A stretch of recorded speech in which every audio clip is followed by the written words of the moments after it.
নমস্কার, আপনারা দেখছেন রিপাবলিক বাংলা আর আপনাদের সঙ্গে আমি রয়েছি পায়েল। জেলার সমস্ত গুরুত্বপূর্ণ খবর নিয়ে শুরু করছি জেলা সদর। যাদবপুর কাণ্ডের প্রতিবাদে সামিল তৃণমূলের ছাত্র পরিষদ ও এসএফআই এবং এই দুই পক্ষের মধ্যে কল্যাণী বিশ্ববিদ্যালয় চত্বরে ব্যাপক সংঘর্ষ, রীতিমতন হাতাহাতি বেঁধে যায়। আর এই সংঘর্ষের মাঝে পড়ে গুরুতর জখম হয় এক সাংবাদিক ও এক সিভিক ভলেন্টিয়ার। কি পরিস্থিতি তৈরি হয়েছিল দেখুন একবার ছবিটা।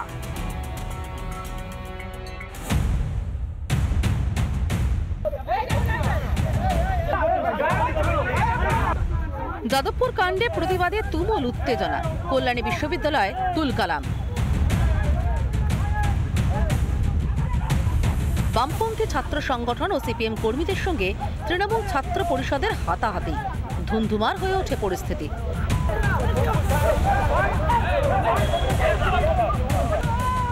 বচসা থেকে শুরু হয় বিবাদ, আর সেই বিবাদ গড়ায় মারামারিতে। রণক্ষেত্রের আকার নেয় ক্যাম্পাস চত্বর। আমাদের ইউনিভার্সিটির ছাত্ররা ইউনিভার্সিটির বিভিন্ন ক্যাম্পাসে তাদের ক্লাসের উদ্দেশ্যে ফিরে যাচ্ছিল, তখন এসএফআইয়ের কিছু আক্রমণকারী আমাদের ছেলেদের ওপরে কর্মচারী ফেডারেশন, সিপিএমের লোকেরা এবং এসএফআই মিলিতভাবে আক্রমণ করে। শান্তিপূর্ণভাবে এসএফআই কমরেডরা চায়ের দোকানে বসেছিল, আর ঠিক তখনই তৃণমূল ছাত্র পরিষদের বহিরাগত গুন্ডা বাহিনীদের প্রায় 50 থেকে 60 জনের হুলিগানস বাহিনী তাদের কমরেডদের উপর অকথ্য অশ্রাব্য ভাষায় গালাগাল এবং তার সাথে বেদমভাবে প্রহার। সংঘর্ষে জখম দুপক্ষের বেশ কয়েকজন, জখম এক সিভিক ভলান্টিয়ারও। নদিয়া থেকে পলাশকান্তি মণ্ডলের রিপোর্ট, রিপাবলিক বাংলা। শেখ শাহজাহান এখন জেলে, তাই শেখ শাহজাহানের ভয় আর নেই। তাই শেখ শাহজাহান ঘনিষ্ঠ পঞ্চায়েত প্রধানের গ্রেপ্তারের দাবিতে তৃণমূলেরই একাধিক পঞ্চায়েত সদস্য সরব হয়েছেন। এই পঞ্চায়েত প্রধানের বিরুদ্ধে অভিযোগ রয়েছে তিনি দুর্নীতিতে জড়িত, যদিও সমস্ত অভিযোগ অস্বীকার করেছে তৃণমূলের এই পঞ্চায়েত প্রধান। গ্রাম পঞ্চায়েতের প্রধান হাজি সিদ্দিক মোল্লা দীর্ঘদিন থেকে দুর্নীতিগ্রস্ত। শেখ শাহজাহানের মতো দুর্নীতিগ্রস্ত লোকের সঙ্গে থাকা মানুষ হাজি সিদ্দিক মোল্লাকে গ্রেফতার করে হোক। শেখ শাহজাহানের ভয় আর মানুষ করে না। 2024-এর পুনরাবৃত্তি 25-এ আবারও ক্ষোভের আগুন সন্দেশখালীতে। এবার শাহজাহান ঘনিষ্ঠ বেড়মজুর 2 নম্বর পঞ্চায়েতের প্রধানের বিরুদ্ধেই পথে তৃণমূলের অপর গোষ্ঠী। সন্দেশখালীর যে বহিষ্কৃত তৃণমূল নেতা শেখ শাহজাহান, তিনি জেলে থাকলেও তার যে অনুগামীরা এখনো পর্যন্ত কিন্তু এলাকায় রয়েছে, তারা এলাকায় একের পর এক দুর্নীতি করছে, একের পর এক তৃণমূল নেতা কর্মীদের থেকে শুরু করে সাধারণ মানুষদের হুমকি দিচ্ছে।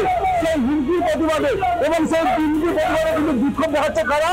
এলাকার তৃণমূলের কর্মীরা, পঞ্চায়েতের সদস্যরা হুমকি দেওয়া হচ্ছে, মেয়েদের ছাল চামড়া গুটিয়ে দেওয়া, কটা দিন অপেক্ষা করো, এরকম অবস্থা। শুধু তাই না, ভিডিও সাহেবকে হুমকি মানে হাজি সিদ্দিক মোল্লা কোটি কোটি টাকা দুর্নীতি করেছে, তার প্রমাণ আমাদের কাছে আছে। একসময় শাহজাহানের দাপটে মুখ খোলার সাহস ছিল না কারোরই, তবে এখন বদলেছে পরিস্থিতি, তাই আর ভয় নেই প্রতিবাদে। শেখ শাহজাহান ছিল বিক্ষোভ দেখালে আমাদের মৃত্যুদণ্ড ছাড়ার কোনো রাস্তা ছিল না, যার জন্য আমরা রুখে দাঁড়াইনি। শেখ শাহজাহানের ভয়তে আমরা রুখে দাঁড়াতে পারিনি, করার ক্ষমতা নেই, যার জন্য আমরা এখন শেখ শাহজাহান নেই, শেখ শাহজাহানের ভয় আর মানুষ করে না, এই জন্য আমরা রুখে দাঁড়িয়েছি। এর প্রতিকার হোক। যদিও দুর্নীতির অভিযোগ উড়িয়ে উল্টে বিক্ষোভকারীদের ঘাড়ে দায় চাপাচ্ছেন প্রধান। যারা সিপিএম থেকে এবং বিজেপি থেকে এসে তৃণমূলে টিকিট নিয়ে তারা মেম্বার হয়েছে, তারা বিজেপি সংগঠনের সঙ্গে যুক্ত হয়ে উন্নয়নের কাজটা স্তব্ধ করতে চাইছে। পুলিশ প্রশাসন আমাদের অবাক করছে যে এখনো এই ধরনের নেতারা কেন বাইরে থাকবে, কেন তাদের আটক করার মতো সাহস, দম পুলিশের মধ্যে জন্মাবে না। লোকসভা ভোটের আগে শাহজাহানের অন্যায়ের প্রতিবাদে গর্জে উঠেছিল সন্দেশখালী, তবে সেবার ছিল স্থানীয়দের বিক্ষোভ। এবার প্রতিবাদ তৃণমূলের ঘরে। বিধানসভা ভোটের আগে দলের এই কোন্দলে বেজায় অস্বস্তিতে শাসক শিবির। সন্দেশখালীতে তৃণমূলের গৃহযুদ্ধের আঁচ পড়তে পারে বসিরহাটের লোকসভা উপনির্বাচনে। সন্দেশখালী থেকে অর্ণব মৈত্রের রিপোর্ট, রিপাবলিক বাংলা। সরকারি জমি দখল হয়ে যাচ্ছে, সরকারি জমি হাতছাড়া হয়ে যাচ্ছে। প্রকাশ্য সভা থেকে ক্ষোভ উগরে দিলেন মন্ত্রী স্বপন দেবনাথ। আর শুধুমাত্র ক্ষোভ উগরে দেওয়াই নয়, জমি হাঙরদের রীতিমতো হুঁশিয়ারিও দিলেন তিনি, আর জানিয়ে পাল্টা খোঁচা বিজেপির।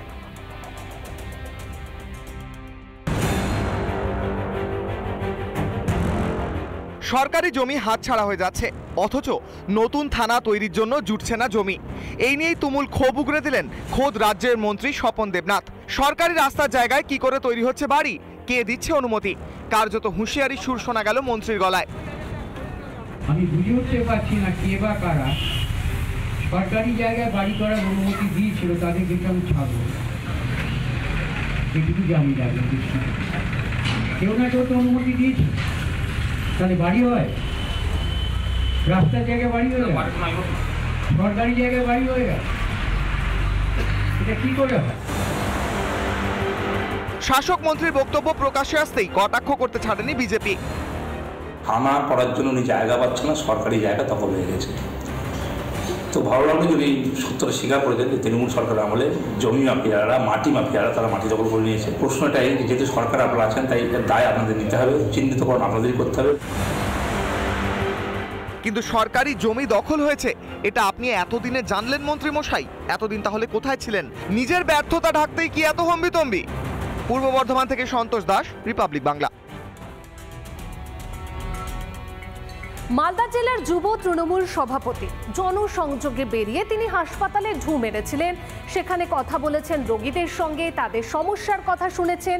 এই অবধি তো সব ঠিকই ছিল। তিনি আরও যেটা করেছেন, এই গোটা বিষয়টাই তিনি সোশ্যাল মিডিয়ায় লাইভ করে প্রচার করেছেন, আর তারপরেই শুরু হয়েছে বিতর্ক। অভিযোগ করেছেন হাসপাতালের বিএমওএইচ, এবং এরই পাশাপাশি আরও অভিযোগ যে তিনি নিজের স্বার্থে, নিজের প্রচারের জন্য সরকারি হাসপাতালকে ব্যবহার করেছেন। কত টাকা নিচ্ছে ভিড়? কত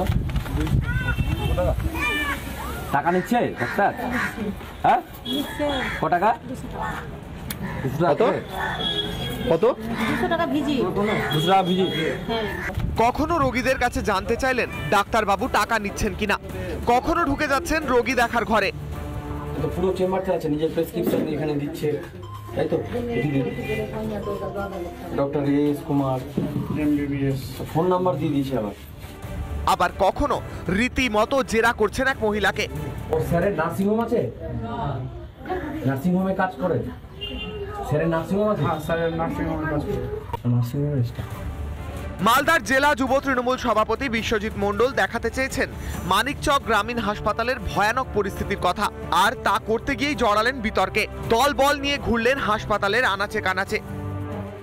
একটা ঘাটতি তো আছে, যেটা আজকে আমি অনুভব করলাম। এই বিষয় নিয়ে আমি মানিকচক বিএমএইচের সাথে আমি দেখা করে বিস্তারিত আলোচনা করব যে এই সমস্ত জিনিসগুলো কেন অনিয়ম হচ্ছে।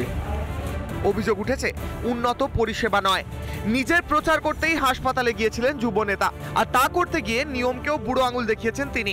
এটা ওনার একজন এত শিক্ষিত, এত উচ্চপদস্থ এর কাছে কাম্য নয়। আমাদের এখানে মহিলারাও থাকে, তারা ইমার্জেন্সির সঙ্গে যুক্ত।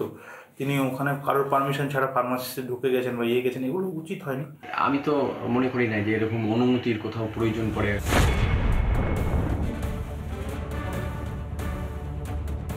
ওই যুব তৃণমূলের সভাপতি নিজে মাইলেজ পাওয়ার জন্য এবং মানুষকে ভুল বোকা বানাবার জন্য লাইভটা করে দেখাচ্ছেন যে আমি আপনাদের দেখাচ্ছি পরিষেবা পাইয়ে দেওয়ার জন্য। গ্রামীণ হাসপাতালে যদি এতই অনিয়ম থাকে, তা স্থায়ীভাবে ঠিক করতে কি করেছেন যুবনেতা? তিনি কি স্বাস্থ্য ভবনে জানিয়েছেন, স্বাস্থ্যমন্ত্রীর কাছে লিখিত অভিযোগ করেছেন, নাকি নিজের ঢাক পেটাতে আর লোক দেখাতেই সদল বলে হাসপাতালে গিয়েছিলেন? রিপাবলিক বাংলা।